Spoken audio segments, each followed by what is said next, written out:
In just a second, but Brandon, you called it. Are you going to take it easy on your guy Nick Wright this morning? The guy needs some love. He needs some love today. Jenna, he needs a lot of love. Look, when your brother's hurting and he's down, you don't ever turn to your brother and say, I told you so. You never say that. I told you so, buddy. I told you. Jenna, I don't know if you guys can see because it's far away, but right there on my lapel is Tweety Bird. And you know why? We're on to Space Jam, America. Get revenge in Space Jam in a couple months. Ain't nothing to worry about here. Monstar's up next. Okay. Let's do it. That's how you know we got some problems. That's how you know right there, America. All right, we got to dive into this, though, Nick, before Tweety Bird. Lakers faced an elimination last night against the Suns, and, well, you know it. This wasn't pretty. Lakers had no answer for Devin Booker, who put on a 47-point performance last night to help the Suns win, to help them move on, and to send the King packing the first-round exit ever for LeBron. Remember, he was a perfect 14-0 in round one, but he couldn't fix all the problems that ailed the Lakers this season. What was the big problem? Brandon called it. His co-star, Anthony Davis's health. Anthony Davis started last night. He could not finish the game.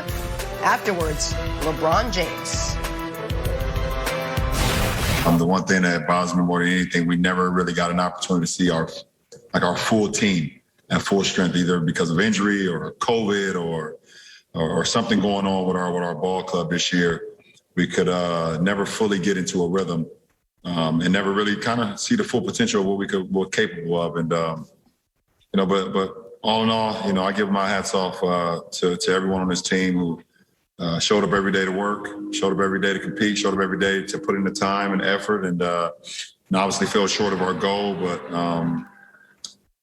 try to do everything we could to be as good as we could be, as great as we could be under the circumstances. And also also want to, shout out Phoenix too, Monty Williams, Book, and that team. They were excellent throughout the series, all of them. So much respect. Yeah, no undershirt. Nick, what was the main reason you think the Lakers were eliminated by the Suns last night? Can you point to something? Well, the reason they lost this series, there's two very clear and obvious reasons. One is the one Brandon was harping on all year long, and he was right about. And that's the lack of reliability on Anthony Davis's health. It's obvious this series, the two games the Lakers won, AD was excellent. The four they lost, two of which essentially he didn't play in, two of which he was bad in. So that's part of it. But the other side of it was the point I had been making all year, which was I don't really think they need a great Anthony Davis in many of these series because they have playoff LeBron James. And the Lakers did not have playoff LeBron James this series. And that, to me, is the most interesting question moving forward about what will be the final act of LeBron's career. What was this playoff series the canary in the coal mine as far as what LeBron is going to look like in years 19, 20, 21? Or was this playoff series a guy who said, I can be at 90-some%, who was actually at 50% after the ankle injury? This was the worst playoff series LeBron James has played in his life other than the 2011 finals against the Mavs. And I kept waiting and thinking he was saving something for the end to where you would see him do what he has done in every elimination game for a decade. Attack, take over, get to the rim. And he wasn't able to. And when he did get to the rim, he didn't have the burst. Now, some will say that's because he's 36 in year 18, and maybe they'll be right. I think it's more likely when we saw him just 9 months ago, when he was almost 36 in year 17, dominate a finals, that he was never even close to 75% off the ankle.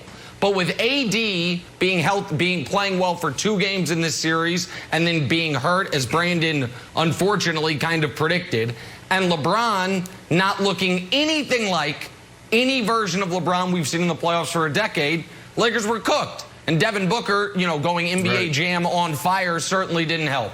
So that's what happened. It's not It's not that complicated, and I do give Brandon credit, and I think this is where, and I'm not trying to filibuster here, Brandon, but let me be sincere here for a moment. The whole idea of like this show and a lot of these shows are, you have a guy like me who studies everything and watches everything and learns it that way, and a guy like you who watches and studies, but a lot of your experience comes from having done it. And you as the athlete who has been banged up, who has seen when a guy's body isn't right, you were far more concerned than I was willing to be that Anthony Davis just ain't going to be right this year, and that was crystal clear this postseason, particularly last night. Yeah, 100%. I mean, when you deal with injuries like that and you got a fragile guy, I hate to say it this way, but a mindset that can be fragile and the body can be fragile. You put both of those together with the year he's having, it's a recipe for disaster. But here's the deal, Nick. I want to go back to your LeBron James point.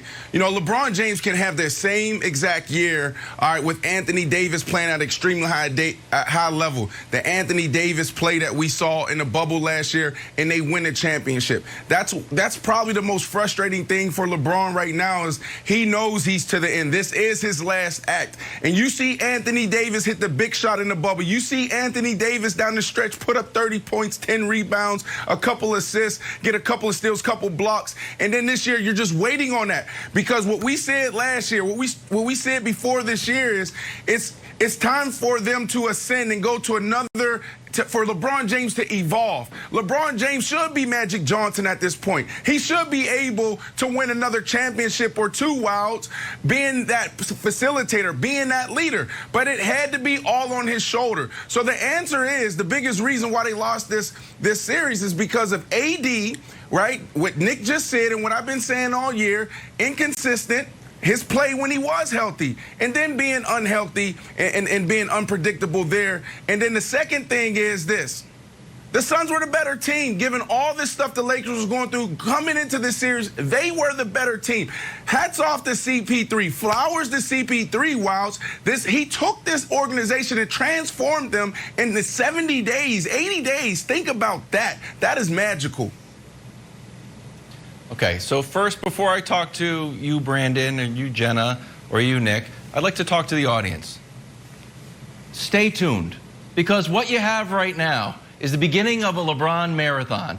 And we saw Nick come out in mile one, just a little 9-minute pace. Just check it out. How my hair.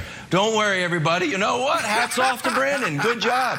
Hey, hey, you know what? No big deal. Hey, no, we should appreciate it. It's all good.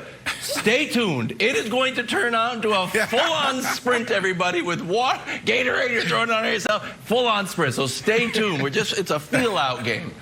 Because, Nick, I think you should touch on the feel-out, just like this, yeah.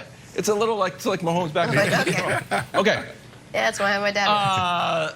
I think you did touch on the biggest question, right? Because we know the what, the Lakers lost. So now we get to the so what. What does this actually mean? And the question is this a blip or is this a trend? Is LeBron going to be back looking like the king, being awesome, dunking and distributing and hitting threes now? Or is this not the beginning of the end? Are we sort of in chapter 2 of the end? I thought Mark Stein went up to 10,000 feet and said, hey, let's look at the last 3 years of LeBron's tenure here. We missed the playoffs, won a chip, and now lost in the first round. And we know that he's been the greatest human walking the earth at playing basketball for over 2 decades. But there's also an emphasis on the word human.